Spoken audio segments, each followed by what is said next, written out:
Hello and welcome to your Friday night podcast here on Four Lads Had a Dream. My name's Andrew and I'm joined tonight by three of my very favourite podders, Calvin, Davie and Derek. We have plenty to talk about. If you've been paying attention to the channel, you'll have seen that we have had our man in the field, Stevie Clifford, down there in fair old England, checking out the action from the training ground and getting all the inside goss and scoops. So please do go and check those out. He's got a training day report. There's also an interview with Lyle Cameron as well, which I think we managed to just about scoop Sky on by about 3 minutes. So, yeah, plenty to check out, and I know that there will be more to come from him in the next few days when stuff that is currently embargoed is not embargoed. So, Calvin, I want to come to you first, mate. Obviously, we've been, tracking all this stuff in this beautiful heat. I don't think we've been doing too much work today. We've focused more on what Rangers are doing, and they are getting their warm weather training in spades. It looks like the action for the training ground looks intense. Yeah, massive difference the last couple of years. If you've not noticed it, just everything's purpose, intensity high. You can see what they're trying to do. Like we talked about earlier, heady tennis was the running joke, but today you can see every bit of training they do has built a purpose, where it's the fast ball at the midfielder, the quick turn, quick aggressive press, 2-on-1 situations, 2v2s, try to get defenders to sprint back, because by the looks of it, they're going to do a lot of running, because they're going to be pressing high up the park, they will leave gaps, but they're making sure the players are fit enough to actually deal with it, which is massive. And I think, in return, how many injuries do you think we've had that have came down to just lack of fitness? Like, it's always muscular injuries in that field. 9 times out of 10, it's because somebody's not fit enough to handle it. So hopefully that's a big sign that everything's starting to change over, just with the general level of the player fitness on this one. Yeah, I mean, you'd hope so. We have already picked up an injury in training because it's us, but it's just a head knock, so it's okay. You get the headband on. A bandage done in a passing drill, by the looks of it. Exactly, yeah, that's amazing stuff. I mean, we are simply a club without parallel. That's true. So before I move on, Derek, I want to get your thoughts on the training video. First of all, I want to thank Big Rod, who's gifted 10 memberships to the podcast. Amazingly generous. You didn't have to do that, but thank you so much for doing so. As Stevie's said in the past, he's looking to turn this into a full-time gig for himself. So everything like that will help grow the podcast and helps continue it to get to new heights. Who knows what powers we'll have once we hit 10k subscribers? He'll be beyond happy with himself. But Derek, I wanted to talk to you. The training video that has been released, we saw that. We were told that Dessers, Igaman, McCausland, Fraser, and Ridvan were in a later session, not the one that was captured.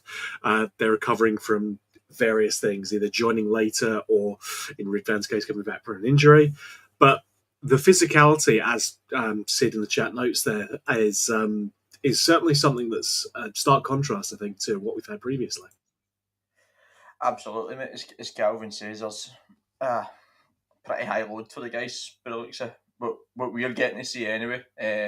One wee bit I do like, and I don't think it's just smart editing from the media team's part, is you notice that there's a lot of mid-session runs, which is always good, because I think we've all been there, we've all played football at different points, and you knew the nice coaches that would send you to do your run at the start of a session, but the real horrible ones, like myself, will make you either do it in the middle or at the end. And that's, for me, that's when you get the real fitness in them as well. Most of the times people are already blown up, especially the small-sided games that we're doing a lot of, and a lot of the different technical components have got in there. So, no, physicality-wise as well, to be fair, you can see that we are definitely going for a profile that we've been lacking for, at very least, the last 2 seasons, I would say. So, nice to see. Yeah, for sure. And like you say, it's something that's been missing for the past few seasons. And as Calvin says, it's the injury history that we've got to point to as well, where we've had so many players pulling up these muscle injuries. It was something that I know that Gerrard was very keen on in his first few seasons, getting that ridiculous load onto the players in those first early weeks, because the fitness would then pay off later on. And we saw how well that then stood us in good stead following on from that. Davey, we got a few exclusives out of Stevie from his reporting down there. He sat down with Russell Martin. There's an interview that's up on the site, and it's been released audio as well that people can check out. But did say that Gassama is very close, and Martin was confident that he's going to be coming in. But he also confirmed a few outgoings as well. Said Robin Proper is going, that a bid has been brought in by FC20 and been accepted, and that the players who were left behind and didn't come along for the training camp, so Fuentes, Proper, Davis, King, and Ciala, he intimated that those were players who did not have a future with the club, which I think is good. But Proper going out is the start of the process. It would be good to get the rest of these boys off our books and I guess free up some funds for potentially more incomings. Yeah, I mean, he was actually quite complimentary about Proper in terms of his attitude, but unfortunately, there's more to being a successful Rangers player than just having a decent professional attitude. You've actually got to be a good enough player as well. He just didn't fit, and I think he knew it. Everyone knew it, and it was just a matter of time. I think. No doubt it'll be one of these undisclosed fees with FC20. Who knows how much of our outlay we've actually recouped with letting them go back there, but it was inevitable, and it was one of these sooner the better things. I just think it was good it didn't drag on. Interestingly, he was also asked a question about if Inciala goes and if Davis goes, if King goes, then that'll be 4 central defenders out the door, along with me Proper included as well, whether he would bring another one in.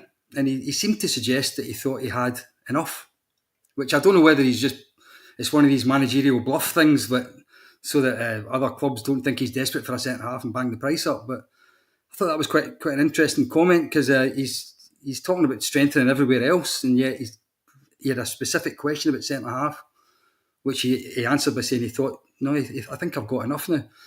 Unless he thinks Tavernier and Sterling are centre-back cover for next season, and the Suter and the 2 new guys are enough. But I don't think so. I still think we'll see another one coming in. Whether it's Connor Cody, I've got absolutely no idea. I do think a bit of experience back there might be a good thing. Suter, okay, Tavernier's experienced, but he's not an experienced centre-half. Suter's the only experienced centre-half left. And with a year left in his contract, who knows what's going to happen with him. As far as the rest of the outgoings are concerned, the likes of, I see Dowell was actually down there, which absolutely stunned me. Cifuentes I'd completely forgotten about. I'd actually forgot he existed. So yeah, I think there's quite a few that we'll see moving out as it's become obvious that they're not wanted. And we just need to see what other incomings we get. As far as the boy for Sheffield Wednesday is concerned, I'm not going to pretend I've seen too much of him. We've all seen the stats, but me being one of these old guys, I don't really go by stats too much. I prefer seeing them myself. But going by the comments from Sheffield Wednesday supporters online, which I think is something I do go by, they talk about how unpredictable he is, how naturally skillful he is. He'll do the unexpected, but he's getting product, and they think he's worth a lot more money than Rangers are paying for him. So that all sounds pretty promising to me, and I just hope he's the first of a few exciting attacking wide players that we bring in. Yeah, for sure. I think you can always read how well a player has done by how peeved their fans are when they're leaving, and they do not seem happy that he's going, which bodes well for us. But as you say, Davey, it comes down to how well he performs on the pitch. So we'll see how we go with that. Calvin, a couple of other rumours that got shot down by Russell Martin said no Jamie Vardy, no John Lundstrom, and no Josh Windass. I think that's a relief. Definitely the latter two, that those players aren't coming in. And Vardy, I always think was going to be a non-starter because of the cash involved. Wages were never, I think, going to be something we could realistically make, even with the new 49ers money. Yeah, and it was just lazy journalism. like it's easy link. Sheffield Wednesday's in financial trouble. We're already linked to one of the other players. They're training nearby. Let's put Josh Windas's name to it. It wasn't going to happen. And I think he's made comments in the past where it could never happen. Again, thanks for your service. Move on.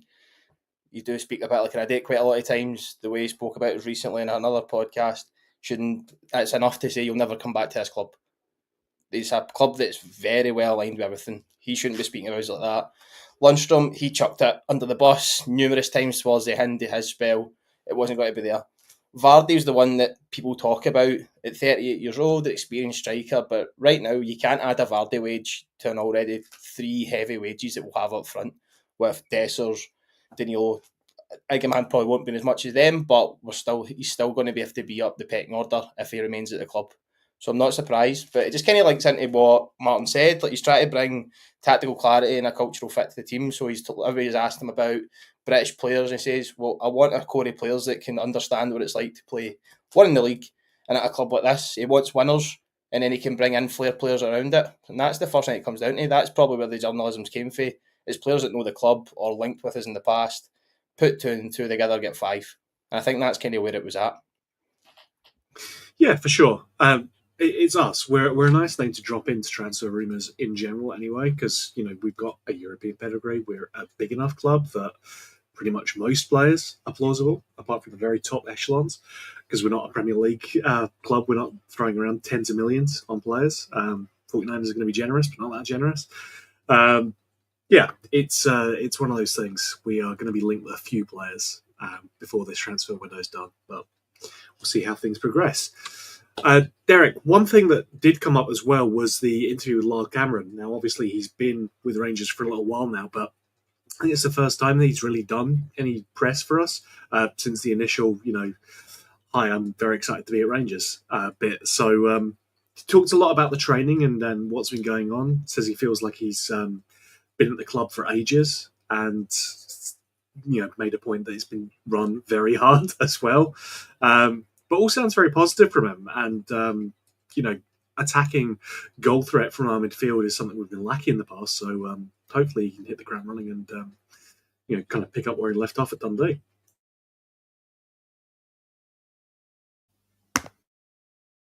Yeah, mate, to be fair, it sounds like he's settling in well just now. Doesn't look like he's phased at all. Obviously, as well, the issue is he's coming in slowly but surely. Having the wee knock just at the start. For me, I think Lyle Cameron will be somebody that surprises people as well, because there's ability there, definitely ability there, and again, numbers wise, he's had numbers that stood out in our league, so you would hope that coming into a team that will have more possession of the ball, the numbers go up. Definitely looking forward to seeing Lyle Cameron in a Rangers jersey moving forward. In terms of his comments, I found it very similar, to be fair, to Connor Barron this time last year. Just in terms of that general, you can see a young Scottish boy that's happy to be here, which I don't think anybody will be disappointed to see. Yeah, Davie, I mean, you'll know better than most people, but Rangers have generally always been built on a strong Scottish core of players. And as I think Derek says, Cameron comes into that kind of lineage that was with Connor Barron just last season, picking up talented players amongst the Scottish League and, just trying to get the best of the other teams into our team to, give you a head start, I guess, because we can bring in players from other leagues. It's going to be players from this league that know immediately how much of a madhouse it can be, and they'll know what they're getting into. Going to be playing for Rangers. Absolutely. I think Calvin alluded to it there, what Russell Martin talked about, a core of players who get it. I think his expression that he used was actually quite telling. He talked about going to war every week, which I think is actually pretty accurate in terms of what Rangers face in Scottish football week in, week out. Because the majority of grounds we go to when we're away from home, It's hostile. It's the biggest game of the season for the opposition. It's played like a cup tie for them. And even then, when they come to Ibrox, it's the biggest away game of the season. So we do go to war every week. And I'm doing this first and favourites programme at the moment, and everyone who's been on it so far talks about Walter Smith being their favourite Rangers manager. And look at Walter Smith's title-winning teams, and he won plenty of them. There was a Scottish spine in absolutely every single one of them. Every single season Walter Smith won the league, he had a Scottish spine in it. First thing he did when he came back the second time was he brought in guys that got it. And I suppose when you look back the last time we won the league, there was still the likes of your Alan McGregors and, okay, Stephen Davis isn't Scottish, but he knows the club. Scott Arfield was kind of kid-on Canadian, but he was really Scottish. So there was Ryan Jack. So there was still this core within the dressing room who would teach the rest of them what it was about. And I think it's absolutely vital. I've spoken in the past about, I think one of the huge misses within the club was we never really replaced Jimmy Bell, because I thought Jimmy Bell was someone who, when they were inducting new players, they just put him into his office for half an hour, and when they left, they kind of got a bit, geez, I think I understand a bit about what I'm in for here. Without that, then I think the dressing room is where it needs to happen, and I think we do need a few in there. I mean, Tavernier's been there 10 years. He undoubtedly gets it by this time, but I think I'm not saying everyone needs to be able to sing the sash and things like that, but I do think that there is a need for a spine, a core who understand what it is to represent Rangers. Yeah, and you can see from the type of players that we've been signing as well that there is that variety in there. Although I've made the joke in the past that we're only signing 23-year-olds. We've got a 22-year-old now as well, so it's totally different. But we are signing, players from different leagues, different types of players as well. So you've got flair players, and then you've got kind of probably more steady players who'll just be able to cut out a bit of nonsense when it comes to the league, because we've been so vulnerable this past couple of seasons, Calvin, with our league form. We've generally done okay in the Cups. Last season, a couple of record-setting moments aside, and we've punched above our weight, I think, in Europe as well. But the league form has been the area where we've really suffered. So getting in players who can get that, I think, stands us in good stead. Yeah, it's definitely been just a weak mentality among so many players. As soon as the backs got against the wall, they crumbled. And I think that just comes into a lot of different things. Like, if you looked across the full squad, there was very little aggression across any of the players. We were a very powder puff team. The centre halves didn't really dominate in the air. They didn't win crosses. How many times did we go to sleep at the back post just out of people not paying attention? In the middle of the park, we just got overrun. When it came to strikers going on goal, defenders got tight. They were aggressive in the tackle. Too many players hid away from everything like that. And in Scotland, that's all you face. Like, you don't face, well, there is a bit of better football getting played loud. Let's not play it down. But in general, you get up against a long ball striker that's 6'5" and they're going to lump it into the park. The big defenders come up the park, they'll attack corners, and we just never seem to deal with it. And that's something that we're dealing with. Look at the two defenders, one 6'5", 6'6", whatever it may be, 6'4". The photo that I shared, the defender against Raskin, like, that was crazy. If you look at the size difference, that's what we've missed. We've missed that massive physicality. Like, it's about time somebody dealt with it, and you can see straight away that's the profile they're going for. They're looking for physicality, they're looking for athleticism, and they're looking for somebody that's want to win. Like, Rothwell's the best example. You talk about the last 2 seasons he's been with teams that have went and got promoted from the Championship. So they win probably 70+% of their games. It needs to be done. These type of players are going to be key because they're just used to winning. They're not going to accept being defeated, and that's something that's been missed across that full team massively the last 2 or 3 seasons. Yeah, it's one of these things where, we haven't had players who are used to winning things. And like you say, players like Joe Rothwell, who have been used to doing that, are going to come in with that kind of attitude of, no, it's not enough to, get a draw here. I'm looking to win. I'm looking to win well. Derek, we know that the team is nowhere near done. We still know that there's likely going to be movement with strikers. We know that the rumours around Igama and Dessers aren't going away. and if they go out, then they need to be replaced. But we've started to put together, the bones of a team here. We've got a defence, we've got a midfield now. Admittedly, I don't know how much depth we've got in there, but the squad's at about 40 players right now. So we need to get some players going out first before we can train up some more guys and maybe get the squad looking like we want it to look, because we've got about a week and a half before our first competitive game. So going to need to do something quickly. Yeah, to be fair, mate, I think it will be very telling next weekend, the game down at Hartlepool. Who's involved in that one? I think that'll give you a good idea of who's in the bomb squad and who's not. For us, in terms of that, it's a bit of a numbers game for me now. We've got big numbers, but have we got the quality and depth? Nah, not really.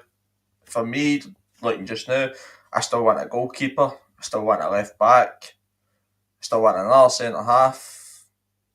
We're crying out for a proper out and out number 6. I know people are talking about Rothwell maybe being that number 6, and he played that position last season mostly at Leeds, I think. So he could be the guy, but for me, I think again we need another one of the physical profiles. It kind of goes back to what Calvin was talking about as well. How often last season and pretty much for the last 10 seasons have we seen that all through the middle of the park, Rangers just part the scene and there we go. So I would personally like, especially in the system that we'll play under Martin, I would like somebody that just sits and as a proper anchor and can also add that bit of physicality in front of two big monsters at centre half. Striker wise, I think Danilo for me isn't cutting the mustard. We've got two options. Again, people don't rate Dessers despite his numbers that he posts. Hamza, if he stays, I think we'll all be happy. But I would personally, when the links were coming out about Vardy and Luke de Jong, for me it wasn't even a question. I'm quite happy Jamie Vardy is not going to be a Rangers player, because we don't need pace merchants that go in behind, because we don't get in behind when most teams will sit and go break us down. Luke de Jong for me is the type we need. Big centre forward that he can play to, he'll keep it and he'll bring other guys into play. That's exactly what you need at Rangers. You need somebody that's going to be a focal point. Rangers number 9s at the end of the day lead the charge. They don't get posted missing and look to sneak behind a fullback that's went to sleep. So, depth-wise, I think we've still got a good bit of work to do, personally. No, I think you're completely right. The interesting thing is going to be how we shape up and play, because we've had, maybe a half, not even that, really, of what something nearly close to the first team looks like. So we're still a ways away from seeing what this team is actually going to look like. We can infer from training videos, we can make guesses from the little we've seen of the team playing, because let's be honest, the game against Bruges was mostly a fitness exercise, I think, more than anything else. And maybe giving the manager an opportunity to definitely rule out some players that he was maybe on the fence about. So, Davey, it's going to be an interesting one. We know we've got this game coming up. Derek talked about the links with a goalkeeper, or wanting another goalkeeper, and we know that we've been linked with Rushworth down at Brighton. They've apparently offered him a new deal, so I don't know if they're concerned about him going out, but I don't know. For me, it comes down to whether you think that Jack Butland has had his purple patch and you don't think you're going to get more out of him. And if you don't rate Liam Kelly or Mason Munn, then yeah, you're probably looking for another option there. Yeah, Jack Butland, I think after last season, he's got a lot of making up to do for us, because I read about the link to this boy at Brighton that I can't remember the name of. Everyone talked about they're getting linked with him because he's good with the ball at his feet. But that's as if Jack Butland hadn't thrown about 10 in his own net last season. Which for me is far more important than how good a goalkeeper is being able to pass a ball out across his 18-yard line or something. I mean, obviously that is part of modern football, but a goalkeeper's job is to stop the other team scoring, and Butland was pretty hopeless at it last season. So, and without wishing to be cruel on Liam Kelly is a backup goalkeeper. He's never going to be another Chris Woods, Andy Gorham, Alan McGregor, Stefan Klos type. We thought Butland was a natural successor to him after his first season, and if he could get back to that, then maybe we could forgive him last year. But I said at the end of last season I would go for another goalkeeper. I would bring in a new number one and change the whole spine of the team basically, and I've not really changed my mind from that. In saying that, Butland can't sit on the bench with the wages he's on, and somebody needs to want him. And after last season, is somebody going to want him and pay him more than we're paying him? That I do not know. I don't know who it would be. You could think of maybe a big team down south might see him as a second or third choice keeper if he's happy to sit on the bench again, like he did before. But he came up here because he was fed up sitting on the bench, so I can't imagine him wanting to go and do it again. So I think it's a difficult one. But I think if we could get a decent offer for him, then I think we should be looking at a new number one. And something else I was going to say, Derek mentioned about a number 6, and I totally agree with him. Totally agree that is a position that we absolutely need. But we might have him already. Bailey Rice is big, he's physical, he's got loads of potential. When he came through at Motherwell, he was the one above Lennon Miller in their youth system. Rangers went and got him, not Lennon Miller, because he was more impressive. He's an absolutely natural number 6. Now, I suppose the question is, would a team like Rangers want to risk a young guy in that position and put all that? But I heard all that stuff 20 odd years ago with Barry Ferguson. Is he good enough? Is he good? We're only going to know that if we play him.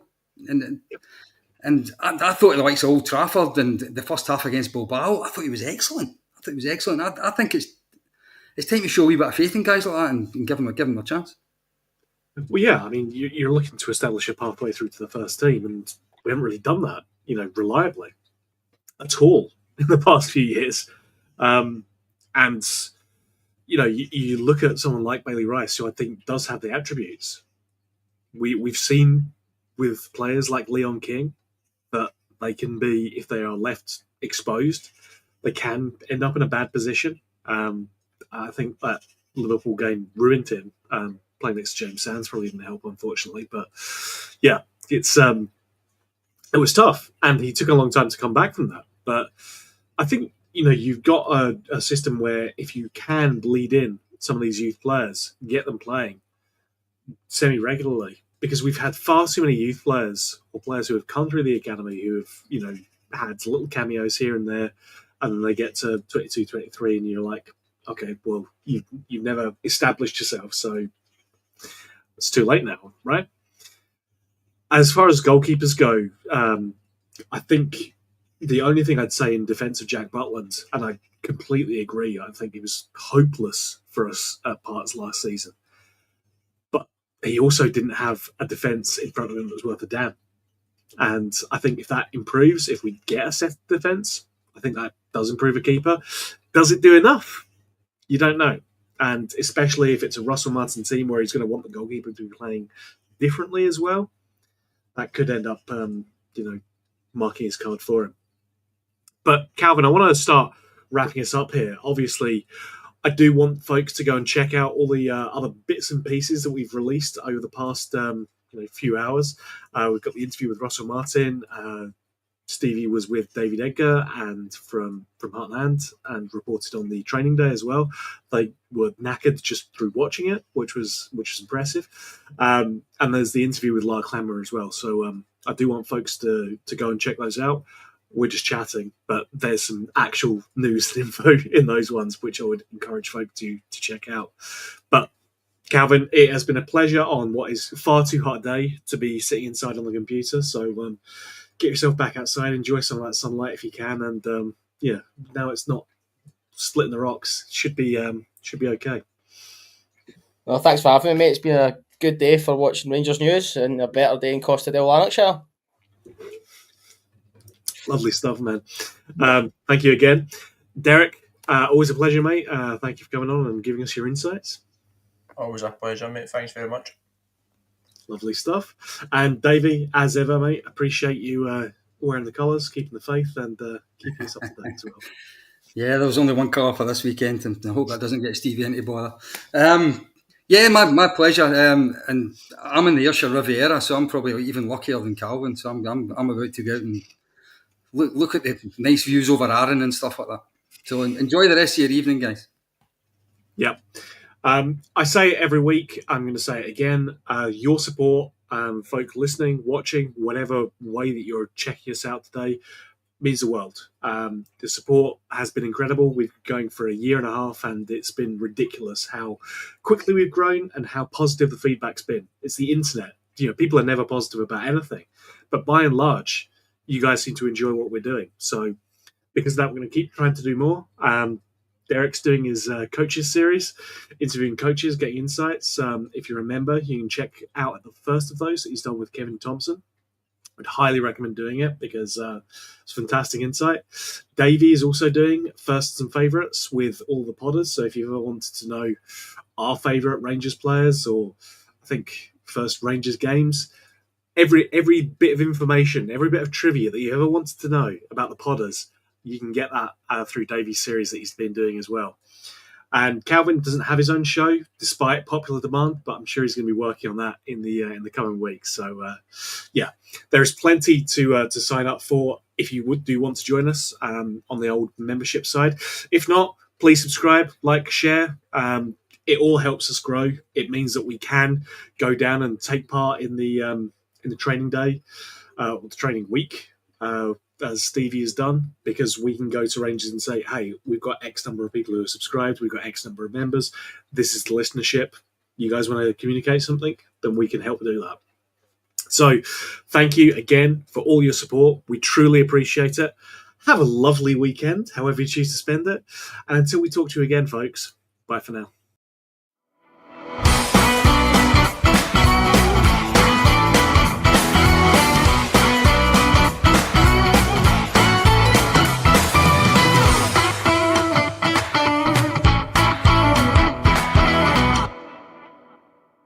The Four Lads podcast is sponsored by Rhino Express, Clydeview Joinery, Athol Industrial Solutions Limited, and CSD Air Conditioning, in partnership with Black Rooster and Art of Gold. Thank you for listening to or watching the podcast. We hope you enjoyed the show.